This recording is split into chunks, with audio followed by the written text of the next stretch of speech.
नमस्कार, AB9 TV Marathi न्यूजमध्ये आपलं स्वागत आहे। आपल्याशी संवाद साधण्यासाठी भाजपचे गटनेते प्रवीण दरेकर जी आहेत, आपण त्यांच्याशी संवाद साधणार आहोत। सर, भाजपचे जे उमेदवार होते उन्मेष पाटील यांनी आजच ठाकरे गटामध्ये प्रवेश केलेला आहे, परंतु त्यानंतर आता ठाकरे गटाकडून दुसराच उमेदवार जाहीर करण्यात आलेला आहे। तर यावर आपण नाही, मला वाटतं हा ठाकरे गटाचा विषय आहे।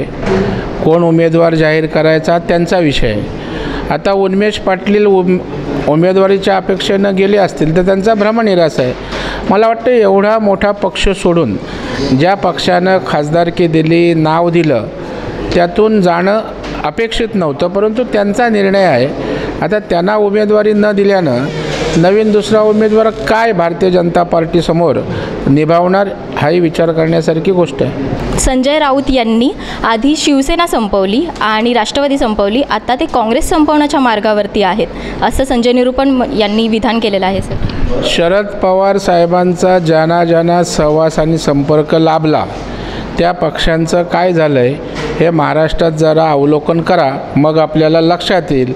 काँग्रेसला त्यांचा सहवास लाभला आहे, शिवसेनेला लाभला आहे उद्धव ठाकरेंच्या, आणि दोन्ही पक्षांची काय हालत होते बघताय, आणि त्यामुळं काँग्रेसचंही तेच होणार आहे।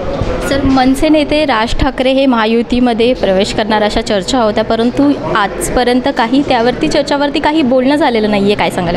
नाही, मला वाटतं यावर अनेक चर्चांच्या फैरी झाल्यात। एखाद दोन दिवसामध्ये या संदर्भातली भूमिका स्पष्ट होईल। कॅमेरामॅन गणेश गायकरसह स्नेहा जाधव, AB9 TV मराठी, मुंबई।